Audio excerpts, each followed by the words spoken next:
Hello everyone, welcome back to another Empty Space in Between down at the New Scientist Live event. We have managed again to wrangle another speaker who's been willing to talk to us. Thank you very much.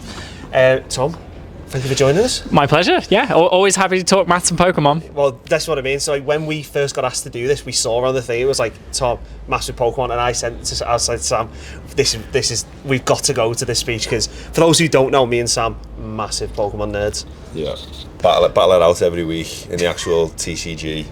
Had arguments about it. Walked out of the local Pokemon club like swearing at each other. Okay, that's even more than me. I thought I was into Pokemon. Okay, So all right. he sent me a text the other week and he was like, we're playing TCG, and I was like, oh, am I? I was like, right, okay. But before we get on to sort of the Pokemon and maths then, so you are a mathematician at heart. Yep. How did that come about? Because me, Sam, we're mathematicians, many people who watch will know. So how did you get into that subject? What was it that drew you into?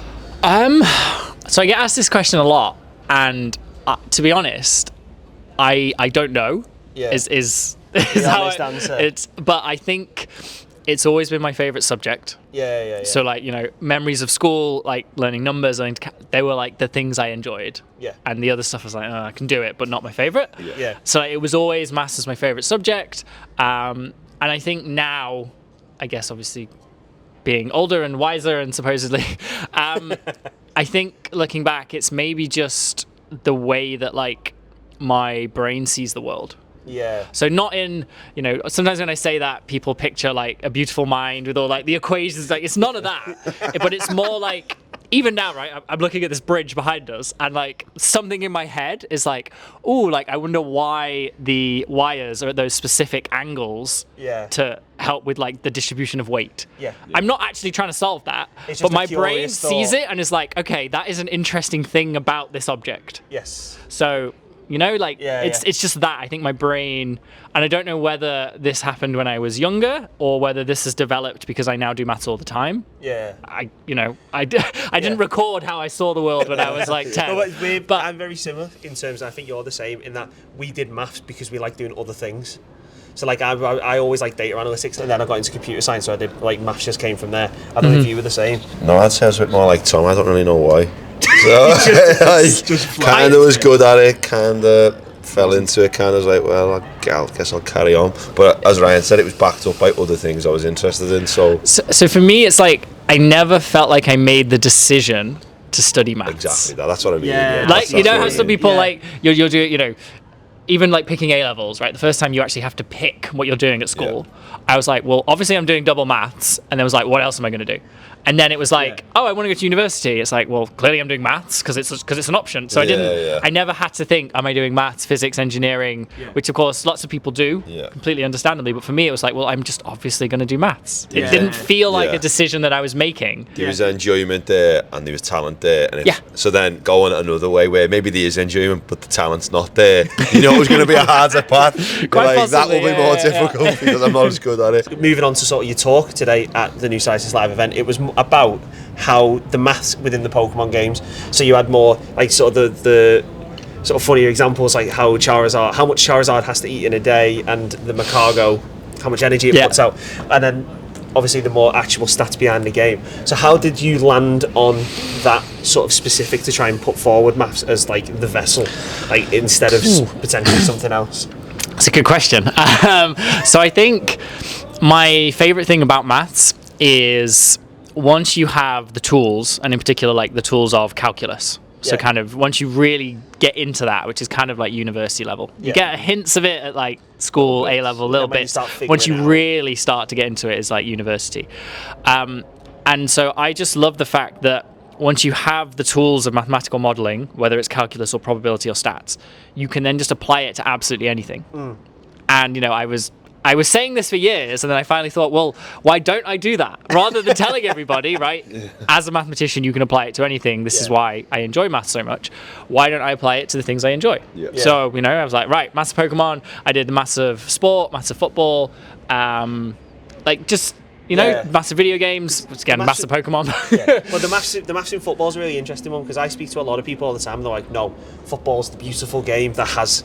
Maths is beautiful. But we would say that. I speak to my brother, and he will spit at me for saying maths is beautiful. But like he'll say the separate things, but then it's very clearly not different things. And They it's can nice be. to try and show. No, I think that's such a really important point. Yeah. You don't need to know maths to play football and understand football and enjoy Maths football. Can be involved in football. Yeah, but if you are a football fan, I'm a football fan. Yeah. Play football all my life, still do. Try to. I still play with the students, so they get younger every year, right? And I don't. So now I'm like dropping into the kind of deep lying playmaker role, but I used to be like the speedy winger. Not so much now. I'm 34. 18-year-olds are way too quick for me now. So because I enjoy football so much. Yeah. It's just I can still go and watch a game and I'm not thinking about the maths. Yeah. But also I have the tools to say, okay, so can I figure out, from a mathematical perspective, where you should aim a penalty to maximize your probability of scoring? Yeah. I don't necessarily do it in practice myself. Like, again, all my teammates laugh at me because they're like, you do all this stuff about the perfect penalty and you never put it in the spot. You tell everybody they should put. But I'm like, because if the goalie's seen my video, he knows where we're going. Then it's a whole psychological game. So you don't have to follow it, yes. right? But it's kind of like, people talk about data analytics in football, and this whole like transfer committees that teams have now and all this kind of stuff. But it's not to say that there isn't value in old school scouting and sort of like getting a feel for a player. That absolutely to me is just as valuable and important. But it's just another tool. Yes. Like maths is just another tool. So if maths isn't your thing, you don't need to know it or engage with it to enjoy football. Yeah. But if you do, to me it's really cool that you can also like take something you enjoy like football and like apply maths there and like combine two of your favorite things and enhance it and sort of try and find things out that may be slightly different. Because I remember one of the sort of formative books I read sort of in university was, I don't know if you know, David Sumter. Soccermatics. I knew you were going there. Yeah. Like just listening and reading about how you can apply like the maths you apply to animals and like animal dynamics in football, and I was like, wow, that's it's just another way. I think the literal quote on the front of that book actually is from someone like Pat Nevin. I think it might actually be him, and it just says like football looked at in a different way is the quote, which is quite an interesting like quote to put on the front of a, because normally it's like awesome book, but like I feel like that sums it up really nicely actually, that it is just looking at it in a different way, and some people really like it, some people don't, but like it's fine. But it's both, right? Yeah, exactly. It's just interesting. So, for those who don't know, Tom runs a very, very successul YouTube channel. It's just got 200,000 subscribers. Congratulations again. Yeah. Thank you. Tom Rocks Maths. Tom Rocks Maths, yes. That's the one. So the reason we started the podcast and we've been kind of open with this is we didn't like how sort of mainstream science, like in journals, it's not really made for the general public insofar as they're not going to read a technical paper, but they may be interested in the core sort of, and I'm guessing you obviously feel the same sort of way. How have you found trying to be sort of and becoming one of the sort of key faces in sort of maths popular science sort of online, and how pushing it, like what's been the response and sort of how have you found that experience? Sorry, that was a left field laughing about football. Bang. It's a good question. It's a very good question. I'll try and answer it from a few different angles, I guess. So I think in terms of the more academic side of things, that has been an interesting experience. It's purposeful choice of the word interesting, because there's always this... People have a mixed response in academia, don't they? Exactly, that's what I was saying. There's always this... especially in maths, you have to be so precise. Yes. Right. Every word and every statement in a theorem is there for a very specific reason and has a very specific meaning. Yeah. And when you're trying to communicate to people, and you're just like, let's just suppose this thing's continuous, it's all good. Right, like that's how I would talk. Whereas like if I'm writing in a journal or doing like an example sheet with my students, I'm like, what do we mean by continuity? Write it out exactly, like what domain. Like I want all that in the actual I'm doing proper mathematics proving maths context. Doing maths. But when I'm just trying to get people interested and give them a feel for what's happening in this field, I can't spend 10 minutes doing an aside of like all the definitions. Right? And I feel like sometimes it's difficult for academic mathematicians to understand that, because they just immediately think the popularizing stuff is wrong. Yes. Because from a purely mathematical perspective, yes. It might be. Because I'm not clearly defining what I mean by all of these things, but I'm just trying to give people, like you said, it's just giving them, it's always a balance, and I'm not in any way claiming that I am doing it correctly, or there's everyone will have, it's like a sliding scale. Right, and you've got the full technical stuff is like I'm writing a journal or doing a proof, and then you've got the full maybe the other way of like I'm doing a clickbait YouTube video, and I try to be as much as I can somewhere in the middle between those two things. I don't want it to be nonsense and clickbaity and making stuff up, but I also don't want it to be completely inaccessible with like too much formal definitions. Because that's the whole point, I suppose, then with popular maths in general. Like so at your talk today, there was a lot of like kids getting down, and as we know, like one of the famous phrases in schools and among kids is maths is hard, I hate maths. But it doesn't have to be hard, and it doesn't. It's because I think because there is sometimes a lot of focus on the specifics. Kids are going to disinterest, like especially like with English. Potentially, you've got that kind of imaginary way around it, and you can get. Whereas showing it in that way and not being too literal and saying, "Look, this is fun." I think maths is really creative, but you don't. To me, that doesn't come across in school. Yes, and 100%. It's not in any way the fault of teachers. Teachers are like the fact that someone can teach people who don't want to be there to me is. Because all my students are like the best students in the world, so it's really easy, right? But like, I couldn't teach, a class of 13-year-olds who don't like. That is insane that anyone can do that. But I think the syllabus and the way that like maths is taught in school, again, not the fault of the teachers, but it's very much like this is the way to do it. This is the formula. Learn it. Whereas actually, maths is incredibly creative.